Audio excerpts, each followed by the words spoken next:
The stars have always been patient witnesses. They watched the first civilizations crawl from their primordial oceans, watched empires rise and crumble into cosmic dust, watched species transcend their origins only to vanish into the cold mathematics of entropy. The stars remember everything, and they forget nothing. And in their ancient light, all things become equal, the proud and the humble, the conquerors and the conquered, the remembered and the erased. Vareth's son had lived long enough to understand this. 8,000 years by the human calendar, a measurement he had only recently learned to use, and still the weight of cosmic indifference pressed upon his thoughts like gravity upon a dying star. He stood at the observation deck of the refugee station designated Shelter 17, his four-jointed fingers pressed against the cold transparency of the viewing port, and watched the distant pinpricks of light that had once been his civilization's domain. They were still there, those stars. The Kethvalari had named them, mapped them, claimed them across 12,000 years of expansion. They had built monuments around some, harvested others for fuel, seeded life on the worlds that orbited them. And now, one by one, those stars were going dark, not in the natural way of stellar death, but in the artificial darkness of conquest, their light blocked by the war swarms of the Reshkari Dominion. Behind him, the station hummed with the quiet desperation of survivors. 3 million Kethvalari remained on Shelter 17, the largest concentration of his species left in the galaxy. There had been 42 billion once. Vareth Sohn remembered the census reports, remembered the pride with which his people had announced their population milestones, each billion a testament to their civilization's success. Now they counted in millions, and even those numbers dwindled. "Ambassador?" The voice was human. Vareth Sohn did not turn immediately. He had learned in the 3 cycles since their arrival in human space that humans valued what they called moments, small pauses of reflection that they seemed to consider sacred. He took one now, not because he needed it, but because he had come to appreciate the gesture. "Yes, Lieutenant Chen?" The human woman stepped up beside him, her movements quiet and economical. She was small by the standards of her species, barely reaching the lower joint of his torso, but Vareth Sohn had stopped measuring humans by their physical dimensions. There was something in the way they carried themselves, a density of presence that had nothing to do with mass. "The Admiral will see you now," she said. Her voice was neutral, professional, but Vareth Sohn had learned to read the subtle tensions in human vocal patterns. There was something else there, something that might have been sympathy. "Thank you." He turned from the viewport, taking one last look at the stars. "Has there been any word from the 7th Fleet?" Lieutenant Chen's expression did not change, but her pause told him everything. "No, Ambassador, no word." The 7th Fleet had been their largest remaining military force, 2,000 ships crewed by the finest officers the Kethvalari had left. They had launched a defensive action at the Varus Corridor 18 days ago, hoping to slow the Reshkari advance long enough for the civilian evacuations to complete. 18 days of silence. Vareth Sohn felt the familiar weight settle into his secondary heart, the one his species used for emotional processing, a biological quirk that humans found fascinating. "I see," he said quietly. "Then we have less time than we hoped." They walked together through the corridors of Shelter 17, a station that humans had built in what they called the outer territories of their space. It was a functional structure, efficient in its design, but utterly without grandeur. The Kethvalari had built stations that sang with crystalline harmonics, that pulsed with living light, that announced their creator's magnificence to any who approached. This human station simply existed. It did its job. It kept people alive. Vareth's son had once found this lack of ostentation insulting. Now, watching his people huddle in the station's modular living quarters, he found himself grateful for it. The humans had not built monuments to their own glory. They had built shelters. The Admiral's office was located in the station's command section, a utilitarian space dominated by holographic displays and the quiet hum of processing systems. Admiral Sarah Okonkwo sat behind a simple desk, her dark skin lined with the marks of age that humans accumulated so quickly, her gray-streaked hair pulled back in a severe style. She did not rise when Varath Sohn entered. This was not rudeness, he had learned, but human efficiency. She had already risen to greet him the first time they met, and humans considered repetition wasteful. Instead, she gestured to a chair that had been modified to accommodate his larger frame. Ambassador Vareth Sohn, please sit.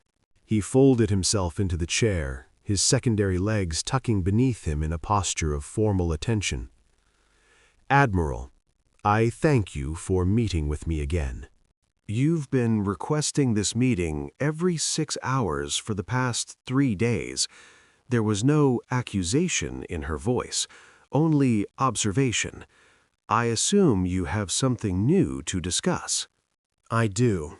Varath Sohn activated a small holographic projector, and the space between them filled with a tactical display. The Reshkari have broken through the Varus corridor. Our 7th fleet. He paused, feeling his secondary heart constrict. Our 7th fleet is gone. 2,000 ships. 4 million crew. Admiral Okonkwo studied the display, her expression unchanged. Varath Sohn had spent considerable effort learning to read human faces. They were remarkably expressive creatures, for all their attempts at stoicism, but this woman was difficult. Her control was exceptional. I'm sorry for your losses, she said finally. The words were simple, but Vareth soon heard something genuine in them, a weight that suggested personal understanding of such grief. Thank you, Admiral, but I have not come to mourn. I have come to plead. He leaned forward, all 4 of his hands pressing against his knees in the Kethvalari gesture of supplication. The Reshkari will reach your borders within 30 standard days, perhaps sooner if they choose to bypass the remaining resistance. We can no longer defend ourselves. We have nothing left to defend ourselves with. You're asking us to intervene. I am begging you to intervene. The word felt strange on his translation matrix. Kethvalari did not beg, had never needed to beg, had built a civilization where begging was a concept found only in historical archives. The Reshkari will not stop at our borders. They are not conquerors in the traditional sense. They are erasers. They do not want our worlds, Admiral. They want our extinction. And when they have finished with us, they will look to the next civilization, and the next, until there is nothing left in this galaxy but their silence. Admiral Okonkwo was quiet for a long moment, her fingers steepled before her, a human gesture that Vareth Sohn had come to associate with deep thought. Ambassador, she said slowly, I need to ask you something, and I need you to answer honestly. Can you do that? I will try. 12 years ago, when your conclave first made contact with humanity, your representatives described us as, and I'm quoting from the official transcript here, a promising but primitive species, suitable for observation but not engagement. Your government recommended a quarantine of our space. You argued that we were too violent, too unstable, too young to be trusted with galactic affairs. She paused. Do you remember that assessment? Varath Sohn felt his secondary heart flutter with shame. I remember it. I helped write it. And now you're here, asking that same violent, unstable, primitive species to save your civilization. Yes, there was no point in deflection. I was wrong, Admiral.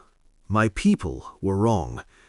We looked at your history, your wars, your famines, your capacity for self-destruction, and we saw only the chaos. We did not see, he struggled for the words, we did not see what lay beneath it. And what lies beneath it, Ambassador? Verith Sohn met her eyes, a gesture that humans found significant, though it meant little in Kethvalari culture.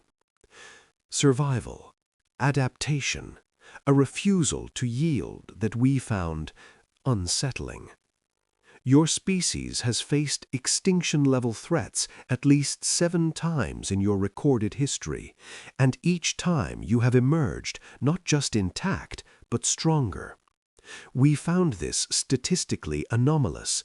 We could not explain it, so we chose to fear it instead. Admiral Okonkwo leaned back in her chair. And now? Now I understand that fear was wisdom, but it was wisdom applied in the wrong direction. Varath Son's voice dropped, and he was surprised to find it thick with emotion. We should not have feared what you might do to us, Admiral.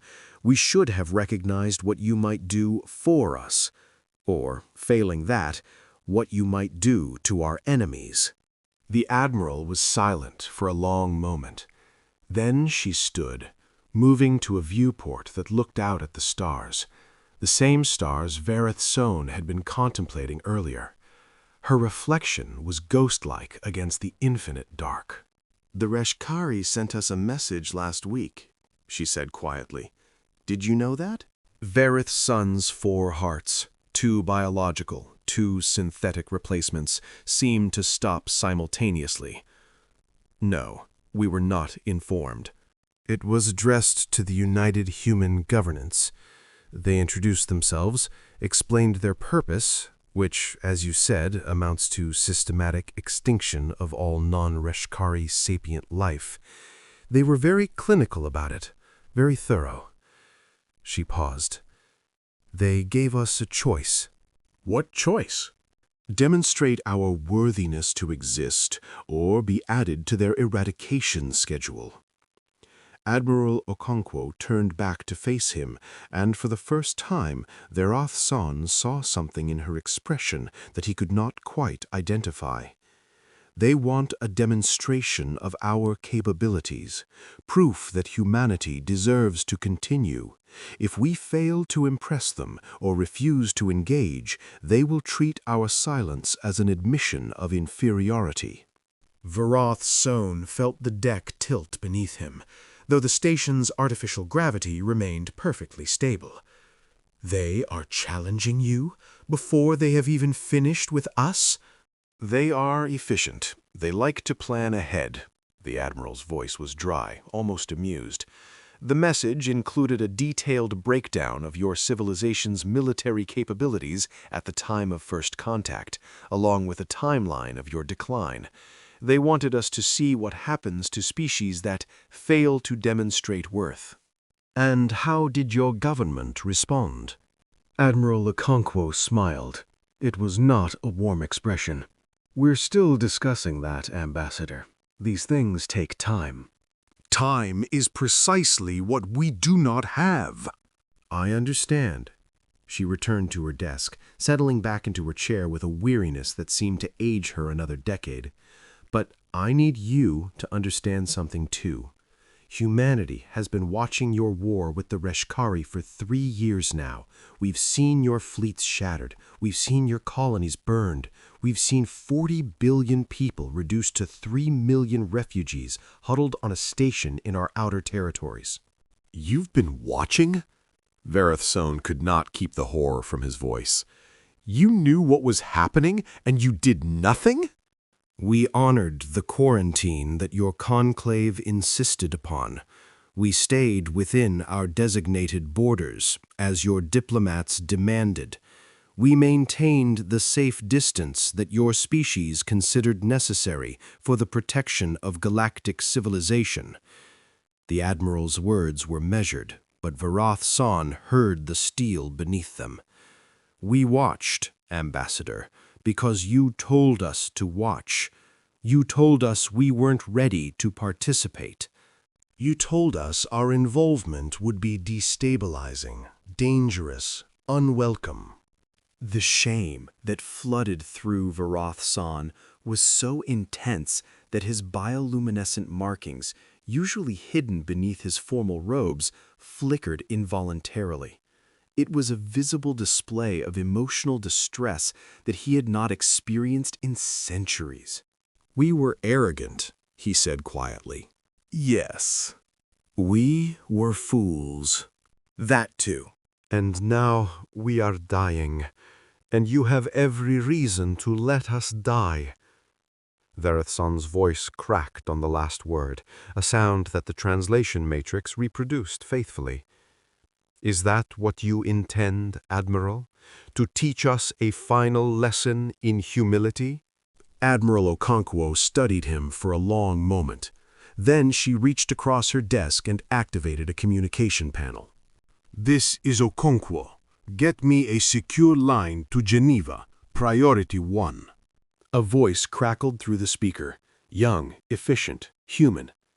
Admiral, the Council is still in session regarding the Reshkari ultimatum. They've requested no interruptions. Tell them the Kethvalari ambassador is in my office, and he's just informed me that their 7th fleet has been destroyed.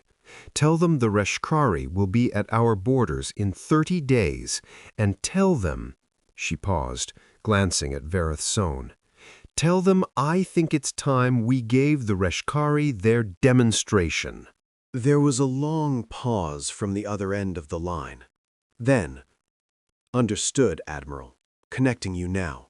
The holographic display above the Admiral's desk shifted, and suddenly Varath San was looking at a room full of humans, men and women of various ages and ethnicities, seated around a curved table that dominated a chamber of elegant simplicity. The United Human Governance Council, he realized, the closest thing humanity had to a central authority. A woman at the center of the table, older, her silver hair cropped short, her eyes sharp with intelligence, leaned forward.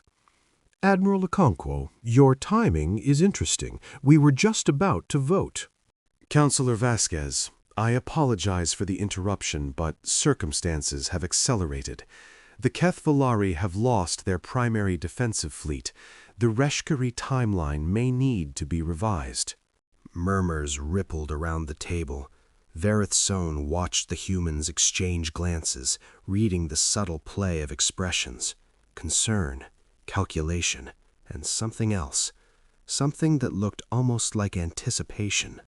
Ambassador Varath San, Councillor Vasquez said, her gaze shifting to him, I'm sorry for your losses, truly, but I need to ask you a direct question, and I need a direct answer.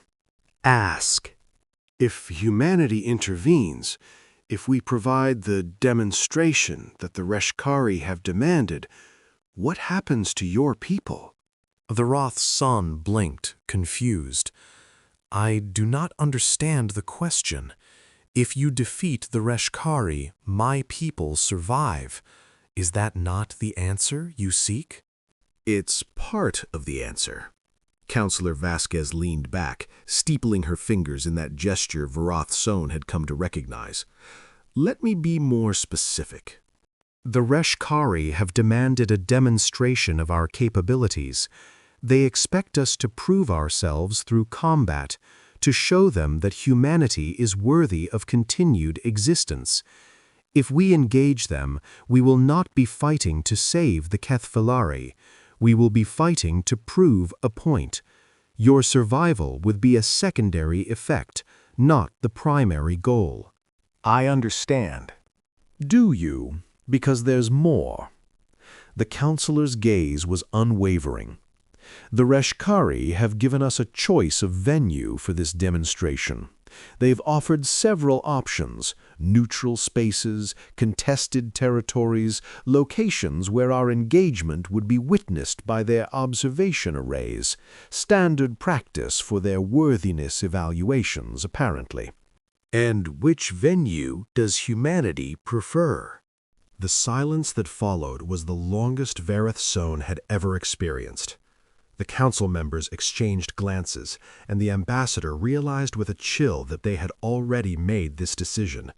The vote the admiral had interrupted, it had not been about whether to fight, it had been about where. Councillor Vasquez spoke carefully. The Rishkari have occupied 17 of your former colony worlds, Ambassador. They've converted them into forward operating bases, logistics hubs, and what we believe are population processing centers. Their main force is currently distributed across these positions, while their vanguard continues to push toward human space. Yes, we are aware of their disposition. One of those worlds is particularly significant. The counselor's voice dropped slightly. Kethos Prime, your species' homeworld. Vareth Sohn felt as though he had been struck. Kethos Prime, the cradle of his civilization, the world where the first Kethvalari had looked up at the stars and dreamed of touching them. It had fallen 6 months ago, its population of 8 billion either killed or captured for purposes that the survivors dared not imagine. "What about Kethos Prime?" he asked, his voice barely above a whisper. The Reshkari have made it their regional command center.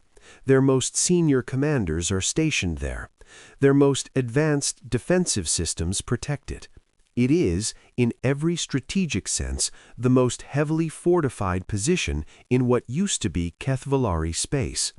Councillor Vasquez paused. It's also the location we've chosen for our demonstration. Varoth-san stared at her. You intend to attack Kethos Prime? We intend to liberate Kethos Prime, Ambassador, or destroy the Reshkari forces there so thoroughly that liberation becomes academic. The councillor's expression softened slightly. The Reshkari wanted a demonstration. They wanted to see what humanity is capable of. We've decided to show them. And we've decided to show them on the world that matters most to your people, not to prove a point to you, but to prove a point to them, and to ourselves. The Admiral spoke quietly from behind Vareth Sohn. We're not doing this for gratitude, Ambassador. We're not doing it to teach you a lesson, or to prove that you were wrong about us. We're doing it because someone has to, and because we can. You speak as though victory is assured. Vareth-san heard his own voice as if from a great distance. The Reshkari have destroyed every fleet sent against them. They have technology that we could not understand, tactics that we could not counter. Even at the height of our power, we could not— Ambassador, the Admiral's voice was gentle. How much do you actually know about human military capabilities? The question hung in the air. Vareth-san realized with growing unease that the answer was almost nothing. The Keth-Valari had observed human space from a distance, had noted their basic technological development, had made assumptions based on limited data. They had seen humans as children playing with dangerous toys, capable of hurting themselves, but not of posing a genuine threat to mature civilizations. We know that you developed faster than light travel approximately 140 years ago, he said slowly. We know that you have approximately 300 combat-capable vessels. We know that your weapons technology is roughly equivalent to our own systems of 6 centuries past. Admiral Okonkwo smiled. It was not a comforting expression. That's what we let you see, Ambassador. The words fell into silence like stones into deep water. Vareth Sohn felt his understanding of reality shift, tilt, begin to reconfigure itself around a new and terrifying axis. What do you mean? Your conclave quarantined us. Your observers monitored our space. Your diplomats made it very clear that humanity was to stay in its designated corner and develop quietly until you deemed us ready for galactic participation. The Admiral's voice was calm, almost conversational. We're a young species, Ambassador. We've only been in space for a few centuries. But one of the first lessons we learned back when we were still fighting each other on our home world was this: never let your enemies know what you're capable of, and never let your friends know either. Counselor Vasquez spoke from the holographic display. Ambassador, I'm going to share something with you now. What you're about to see is classified at the highest levels of human security. We're sharing it because you need to understand what's about to happen, and because we need your help to make it work. The display shifted. The council chamber vanished, replaced by a tactical overlay of human space, and Vareth Sohn felt his 4 hearts stop simultaneously. There were ships. So many ships. Not the 300 vessels that Kethvalari intelligence had reported, but thousands upon thousands, arranged in fleet formations that stretched across the display like constellations, carriers the size of small moons, dreadnoughts bristling with weapon systems that Vareth Sohn did not recognize, swarms of smaller craft, fighters, bombers, interceptors, numbered in the hundreds of thousands. And they were all moving, converging, flowing toward a single point on the edge of human space, like water seeking a drain. This is the United Human Defense Force, Counselor Vasquez said quietly. What you're seeing is approximately 60% of our active military assets. The rest are maintaining defensive positions and strategic reserves. 60%. Vareth Sohn's voice was hollow. How many ships? 12,417 combat vessels, 800,000 support craft, crew complement of approximately 90 million personnel. The counselor paused. We've been building for a long time, Ambassador. We knew something like this would come eventually. Your conclave's quarantine gave us the time we needed to prepare. Vareth Sohn stared at the display, trying to reconcile what he was seeing with everything he thought he knew about humanity. This is not possible. Your industrial capacity, your population base, your technological development, none of our projections suggested you could build a force of this size. Your projections were based on the data we allowed you to collect. Admiral Okonkwo moved to stand beside him, her voice soft but firm. We showed you what you expected to see. A primitive species struggling with basic space travel, too busy with internal conflicts to pose any external threat. It was the role your conclave assigned us, so we played it. We played it very well. But why? Why hide this? Because you told us we were dangerous, Ambassador. You told us we were unstable, violent, unworthy of galactic trust. And you were right. We are all of those things. We've done terrible things to each other throughout our history. We've come close to destroying ourselves more times than we care to count. The Admiral's gaze was steady. But we've also learned something from those experiences. We've learned that the universe is not kind to species that advertise their strength. We've learned that power attracts attention, and attention attracts enemies. And we've learned that the best way to survive is to be underestimated. You let us think you were weak. We let everyone think we were weak. The Kethvalari, the Reshkari, the dozen other civilizations that have observed us from a distance and dismissed us as irrelevant. The Admiral's voice hardened. But we were never weak, Ambassador. We were waiting. Waiting for what? For this, for the moment when someone would need us badly enough to ask for help, for the chance to prove that humanity is not what the galaxy assumed we were. Admiral Okonkwo turned back to the holographic display, watching the vast fleet continue its convergence. The Reshkari wanted a demonstration. They'll get one, but it won't be the demonstration they expected.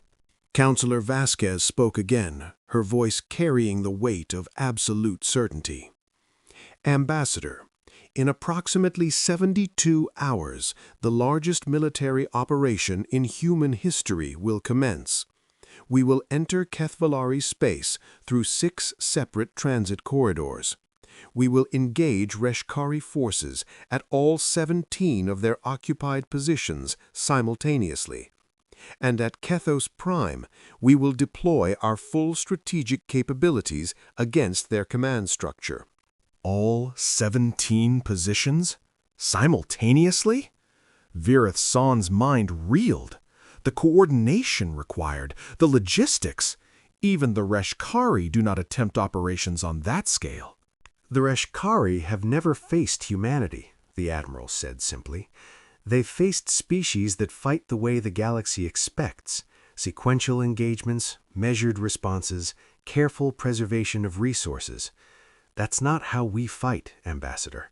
When humanity goes to war, we don't hold back. We don't preserve ourselves. We commit everything, all at once, with a fury that frightens even us.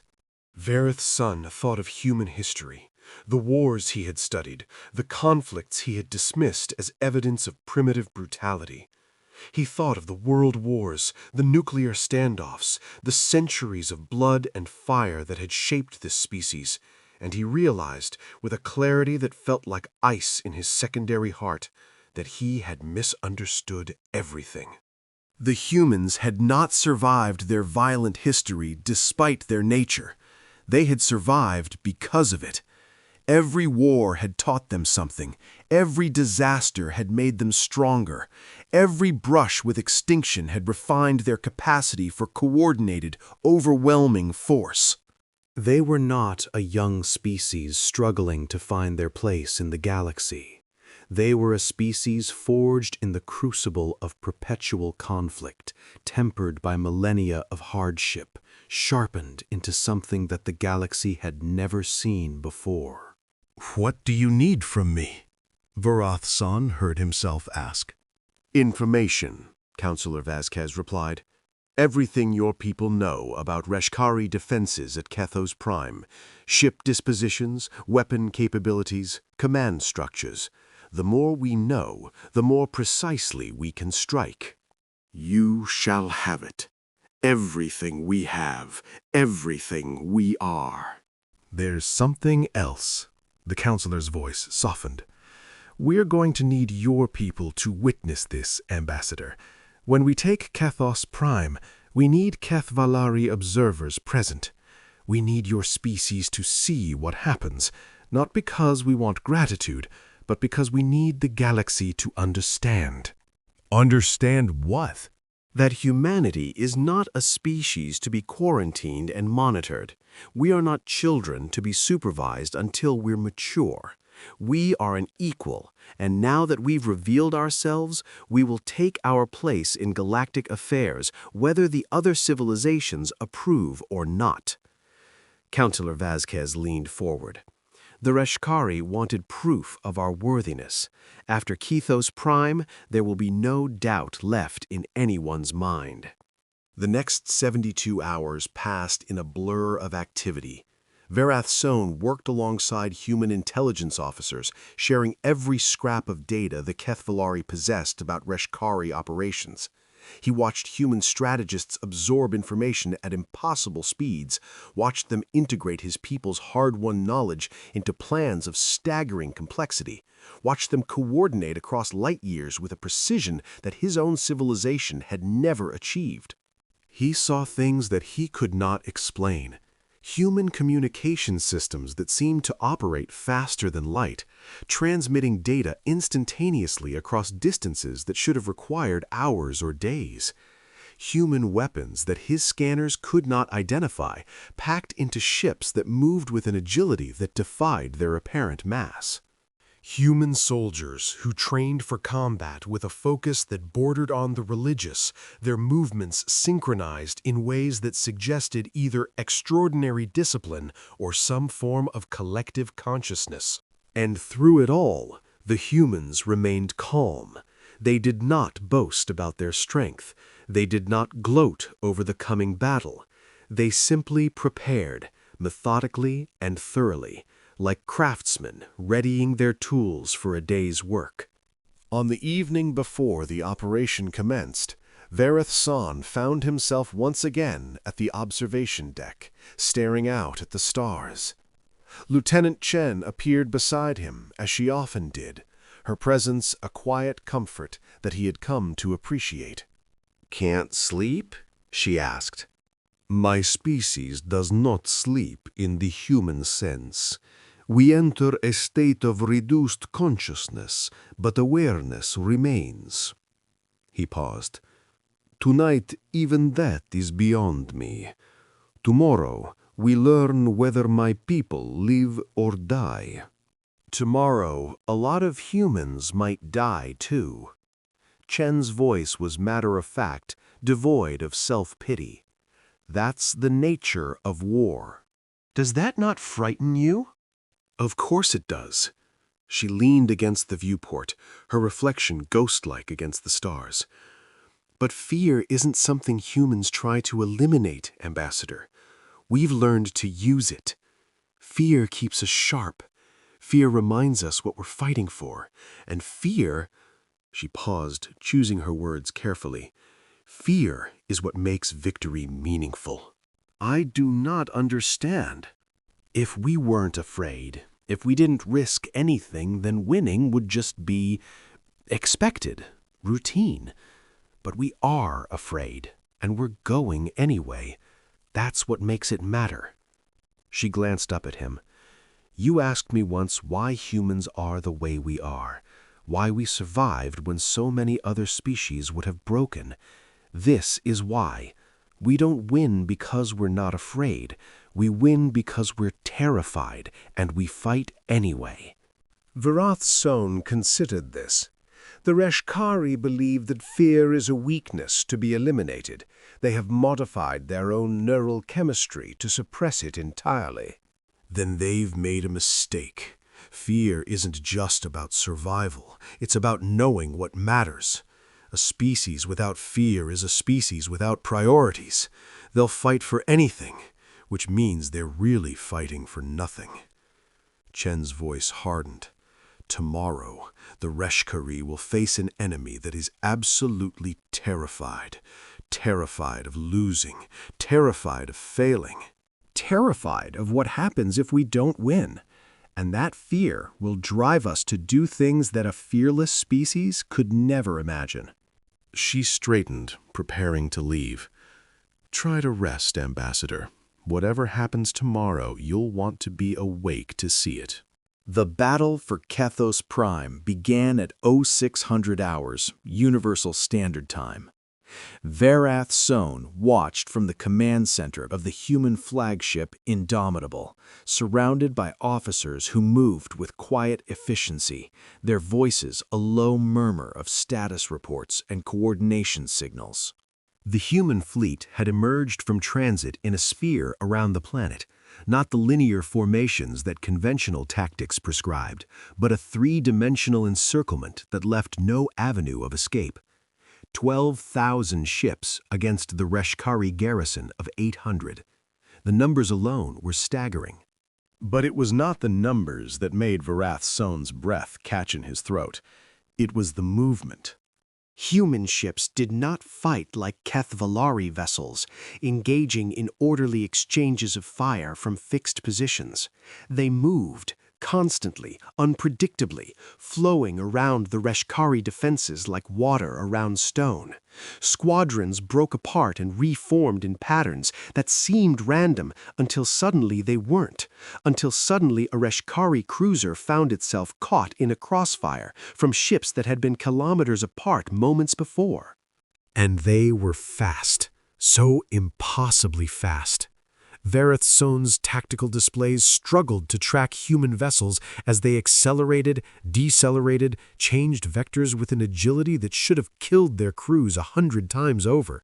"How are they surviving those maneuvers?" he asked a nearby human officer. "The gravitational stresses alone." "Inertial dampening systems," the officer replied, not looking up from his console. "We cracked that problem about 50 years ago. Didn't seem worth mentioning to the galactic community." Didn't seem worth mentioning. The casual dismissal of a technology that the Cathvalari had spent 3 centuries trying to develop. Vareth Son felt the last of his assumptions about humanity crumble into dust. The Reshkari fought back, of course. Their weapons were terrible, their tactics honed by millennia of conquest. They killed human ships, dozens of them, then hundreds, then more. But for every human vessel that died, it seemed that 3 Reshkari ships vanished in expanding clouds of debris. The mathematics of the engagement were inexorable, and they favored humanity. Vareth Son watched as the Reshkari defensive perimeter contracted, watched as their commanders made increasingly desperate tactical choices, watched as the disciplined extinction machine he had feared for years began to come apart under the sustained pressure of human assault. And then Admiral Okonkwo gave an order that he did not understand. All units, hold position. Cease fire. The human fleet stopped. Not gradually, not in the ragged manner of exhausted combatants, but all at once, in perfect synchronization. Thousands of ships hung motionless against the stars, weapons powered but silent, waiting. The Reshkari, confused by this sudden cessation, also paused. Their remaining vessels, perhaps 200 out of the original 800, clustered around the orbital installations above Kethos Prime, weapons tracking the encircling human fleet but not firing. "What is happening?" Vareth Son asked. "Why have you stopped?" Admiral Okonkwo did not answer immediately. She was listening to something in her earpiece, her expression unreadable. Then she nodded and stepped forward to a communication panel.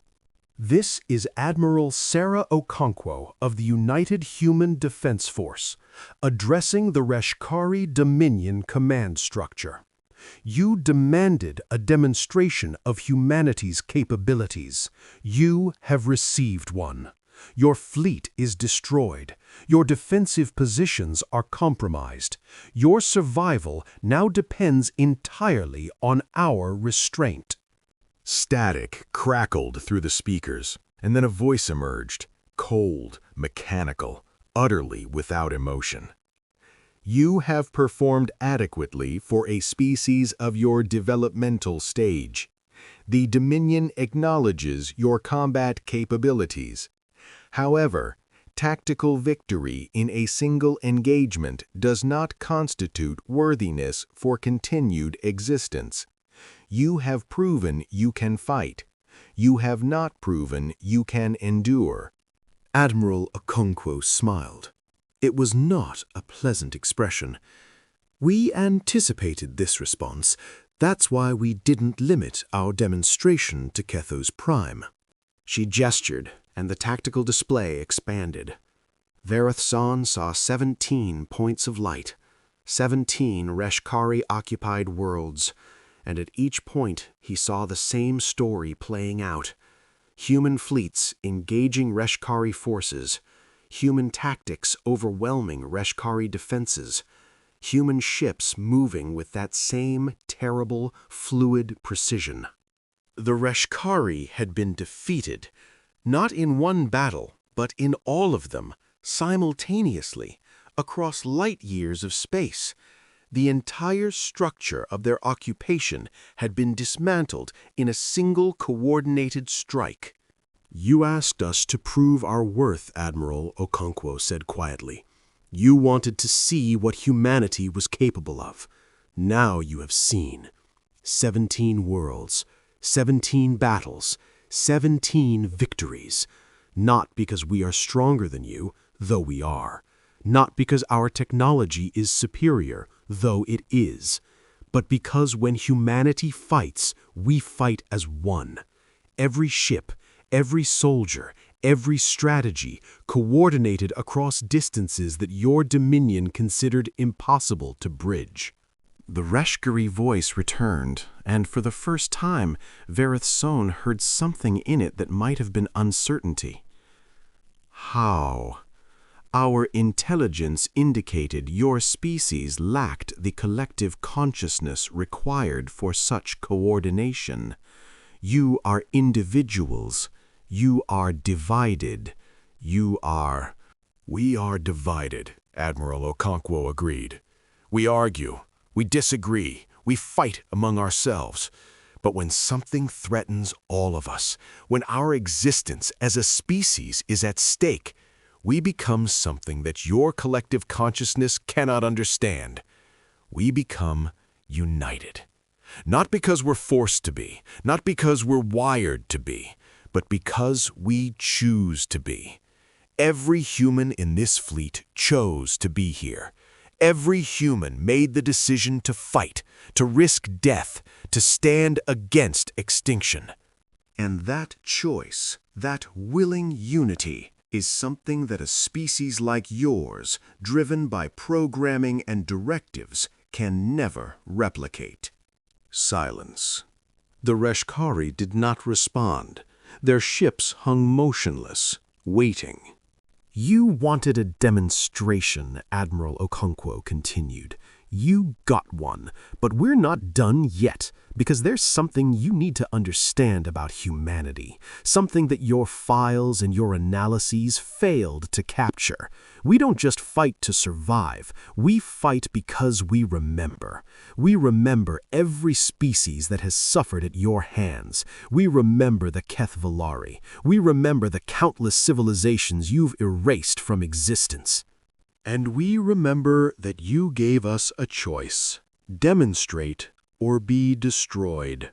Her voice dropped, and Vareth Son felt a chill run through his secondary heart. "We've chosen our demonstration, and our demonstration is this. The Reshkari Dominion ends today. Not because you threatened us, not because you've demanded our submission, but because as long as you exist, no species in this galaxy is safe. You are a threat to all life, and humanity does not tolerate threats." "You cannot destroy us," the Reshkari voice said. But there was something in it now, something that Vareth Son recognized. Fear. The emotion they had supposedly eliminated. "Our homeworld is beyond your reach. Our core fleets number in the tens of thousands. This was merely an expeditionary force. If you proceed with this course of action, we will respond with the full might of the Dominion." "I know." Admiral Okonkwo's smile widened. "We're counting on it."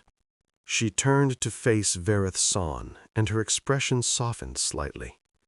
"Ambassador, in about 3 minutes, the surviving Reshkari forces at Kethos Prime are going to witness something that we've been preparing for a very long time. I want you to watch. I want you to record it, and I want you to tell your people and the rest of the galaxy what humanity is capable of when we stop hiding." What are you going to do? "End it." She turned back to the tactical display. "Initiate Project Genesis." The human fleet began to move again, but not toward the remaining Reshkari ships.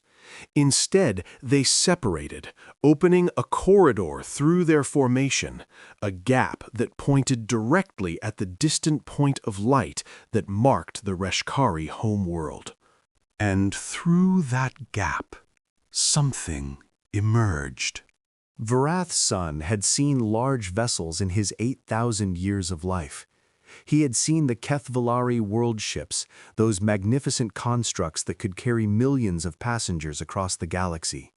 He had seen the Reshkari war spheres, those terrifying weapons that could devastate entire planets. He had thought he understood the scale of what starfaring civilizations could build. He was wrong. The thing that emerged from the human formation was not a ship. It was not a station.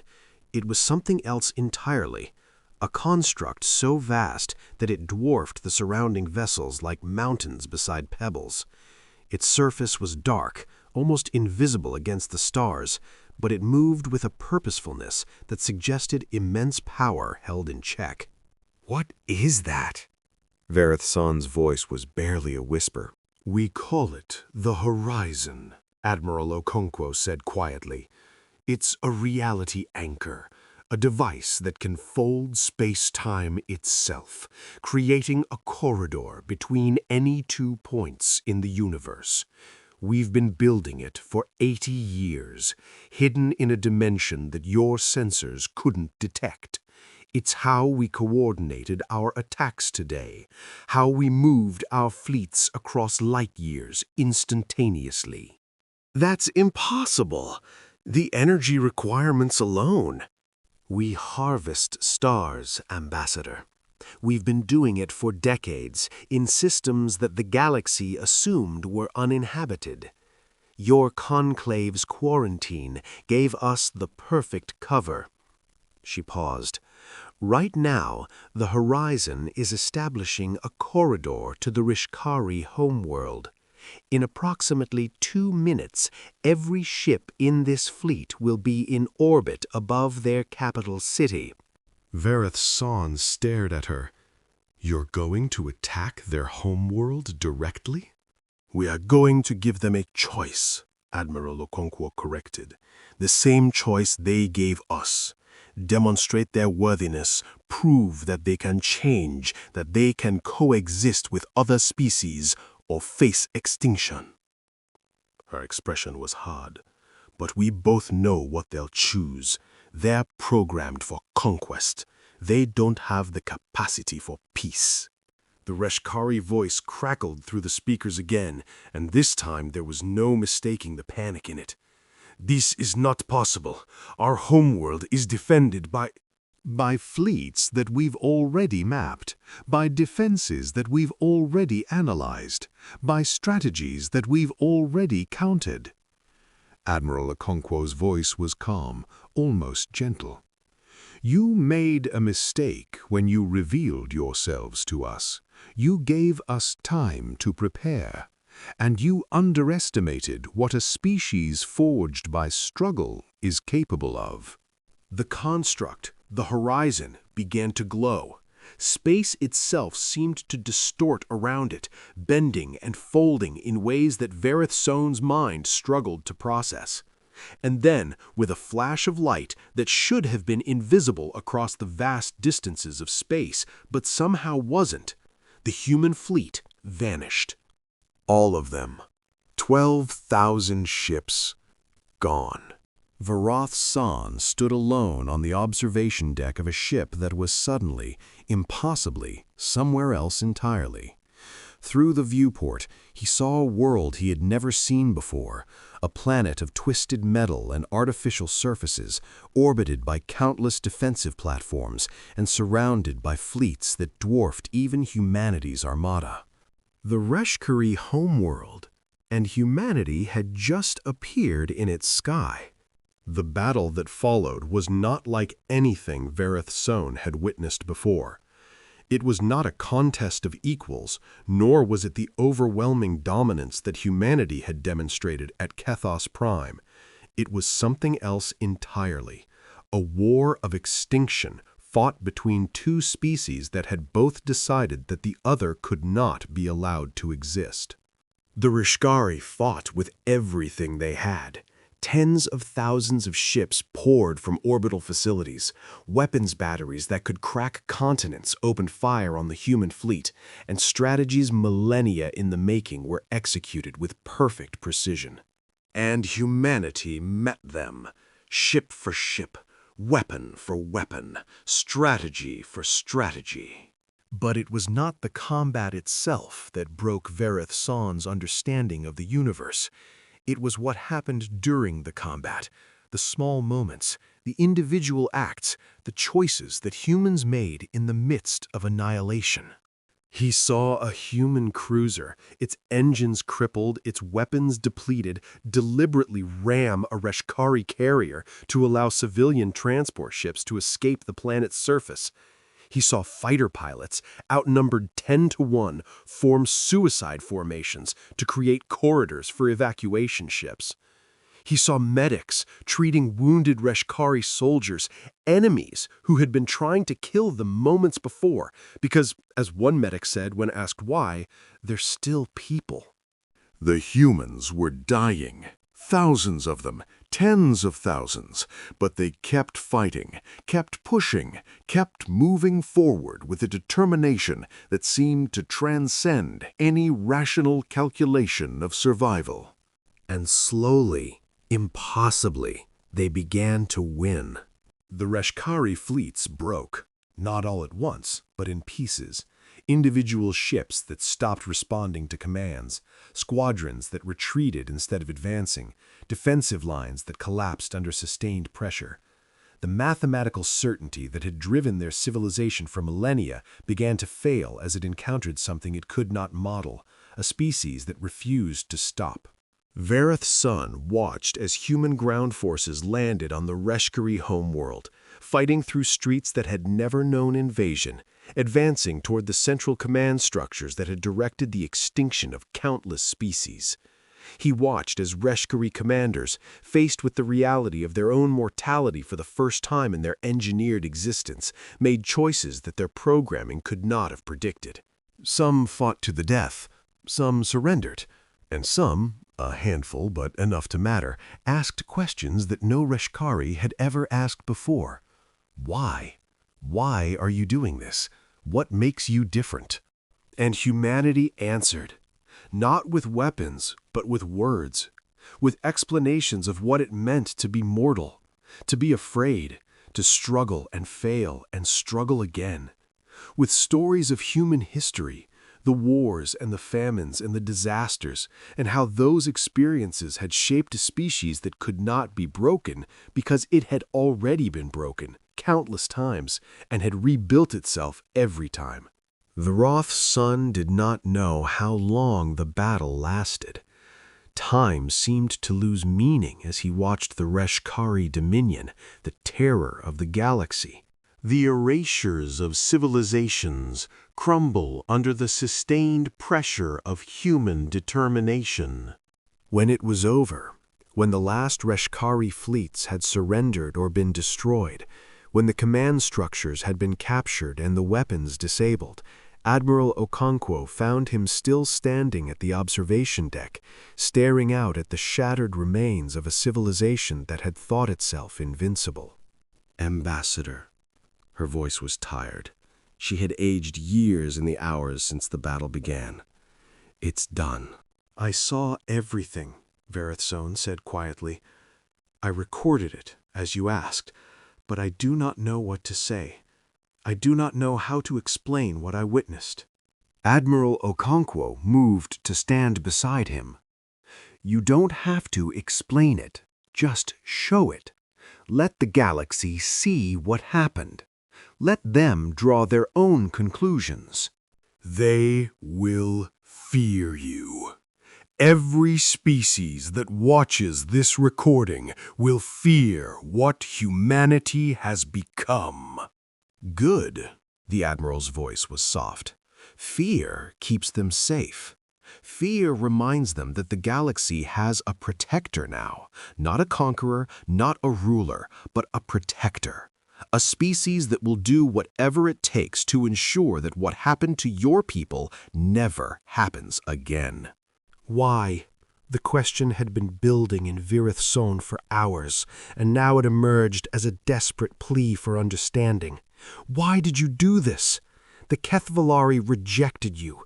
We quarantined you. We dismissed you as primitives. Why did you sacrifice so much to save us?" Admiral Okonkwo was silent for a long moment. Then she reached into her uniform and withdrew a small object, a folded piece of cloth, worn with age, marked with symbols that Vereth Sohn did not recognize. "This belonged to my grandmother," she said quietly. "She was a refugee, Ambassador. A child who fled her homeland during one of our many human wars, who spent years in camps waiting for someone, anyone, to help her. No one came. Her family died. She survived, but she never forgot what it felt like to be abandoned." She looked up at him, and her eyes were bright with unshed tears. "Humanity knows what it means to be powerless. We know what it means to watch everything you love destroyed while the universe looks away. We know what it means to beg for help that never comes. And we made a promise to ourselves a long time ago that if we ever had the power to help, we would. Not because we expect gratitude, not because we want to rule, but because we remember what it felt like to have no one, and we refuse to let anyone else feel that way if we can prevent it." Vereth Sohn felt something shift inside him, not in his hearts, but somewhere deeper, in the core of his being that had learned, across 8,000 years, to expect nothing from the universe but indifference. The humans had not saved his people because they were obligated to, or because they saw some advantage in it. They had saved them because they remembered their own pain, and they had decided that no one else should have to feel it. "We will remember this," he said finally. "The Kethvalari will remember what humanity did for us. We will tell our children, and their children, and every generation after. We will remember that when we had nothing left, when we were abandoned and dying, humanity came. Not because we deserved it, not because we had earned it, but because they chose to." Admiral Okonkwo smiled, and for the first time it was a warm expression. "That's all we ask, Ambassador. Remember us, not as conquerors or saviors, but as what we are, a species that struggled and suffered and almost destroyed itself, and learned from that struggle to value life. All life, even the life of those who dismissed us as primitives." She turned to leave, then paused. "There's going to be a lot of work ahead of us.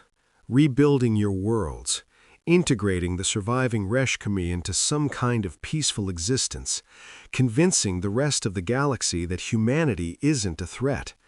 It won't be easy, and it won't be quick, but we'll do it, because that's what humans do. We endure." The Roth's son watched her go, then turned back to the viewport. The stars were still there, those patient witnesses, watching as they had always watched. But something had changed.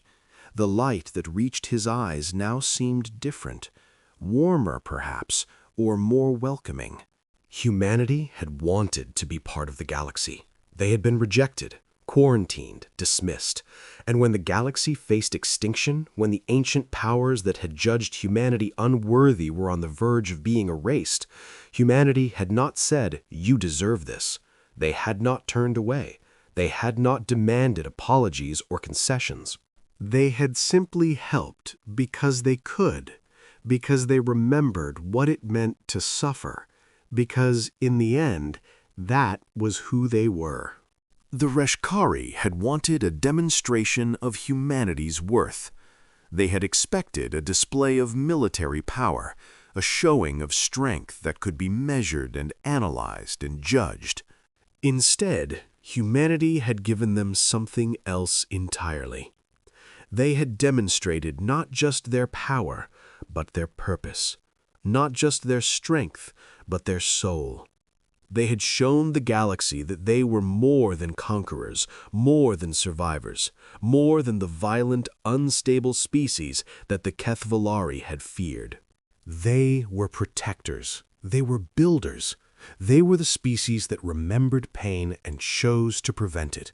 And in that choice, that simple, profound choice to help when they could have stood aside, they had proven themselves worthy not just of survival, but of leadership. Varoth's son closed his eyes and let the weight of 8,000 years settle upon him. He had seen civilizations rise and fall. He had watched species that he loved disappear into the void. He had lived long enough to believe that the universe was cold and uncaring, that survival was the only virtue and compassion was a weakness. He had been wrong. The universe was still cold, it was still uncaring, but within that cold indifference there were species like humanity, species that chose to care anyway, that refused to let the darkness win, that burned with a light that the void could not extinguish. They had asked for a demonstration. Humanity had chosen one world, Cathos Prime, the heart of his people's lost civilization, and had made it the symbol of their commitment. They had fought and died to reclaim it. They had shown the galaxy that no species was beyond saving, no cause was beyond hope. And in doing so, they had changed everything. Vareth's son opened his eyes and looked at the stars one last time. They were the same stars he had studied as a youth, the same stars he had watched during the long centuries of his life.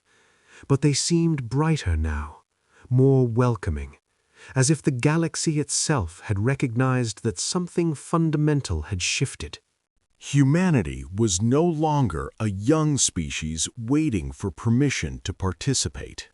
They were the vanguard of a new era, an era where the powerful protected the weak, where the strong remembered the suffering of the helpless, where civilization was measured not by conquest, but by compassion. It would take time. There would be setbacks, conflicts, moments of doubt. But for the first time in 8,000 years, Varoth's son felt something he had almost forgotten how to feel. Hope. The memorial was built on Cathos Prime, in the ruins of the great city that had once been the Keth-Valari capital. It stood where the Parliament building had been, a simple structure of human design, functional and unpretentious, marked with a single inscription in both human script and Keth-Valari glyphs. They asked for a demonstration. Humanity chose this world. Below that, in smaller letters, In memory of those who fell, human and Keth-Valari alike, that others might live. May we never forget what we learned in this place, that strength without compassion is tyranny, and that compassion without strength is helplessness. Together, we become something greater than either. Varath's son visited the memorial often in the years that followed. He watched as his people rebuilt, as Keth-Valari children who had never known their homeworld learned to walk its soil, as the scars of the Reshkari occupation slowly healed. He watched as humans and Keth-Valari worked side by side, sharing knowledge and resources, building a partnership that would have been unthinkable a generation before. He watched, and he remembered. And when the young ones asked him about the war, when they wanted to know what the humans had been like, why they had come, how they had won, he told them the truth. They were afraid, he said, just like us. They were small and mortal and afraid, but they came anyway. They fought anyway. They died anyway. Not because they weren't afraid, but because their fear could not stop them from doing what they believed was right. Were they heroes? The young ones asked. Vareth Sohn considered the question carefully. They were human, he said finally, and that is enough. That is more than enough, because to be human, as I have learned, is to be broken and healed, weak and strong, afraid and brave, all at once, all the time. It is to carry the weight of a violent history and choose, despite everything, to be kind. It is to remember suffering and refuse to inflict it. It is to look at the cold indifference of the universe and say, no, we will do better. We will be better. He looked up at the stars, those eternal witnesses, those patient watchers, and he smiled. They asked for a demonstration, he said softly. Humanity chose one world, and in doing so, they saved us all. The stars did not answer. They never did. But Vareth Sohn could have sworn they burned a little brighter that night, as if they too were remembering what they had witnessed and what it meant. A species forged by struggle, a civilization built on the ashes of self-destruction, a people who had every reason to be bitter, to be cruel, to turn away from a galaxy that had rejected them. And instead, they had chosen to help. That was the demonstration. That was the proof of worth that humanity had offered, not to the Reshkari, who could not understand it, but to the galaxy itself. The proof that power did not have to corrupt, that strength did not have to dominate, that a species could be dangerous and compassionate, violent and kind, broken and whole. The stars remembered, and so did the Kethvalari. And so, across the long centuries that followed, did the galaxy. They had asked for a demonstration. Humanity had given them something greater. Humanity had given them hope.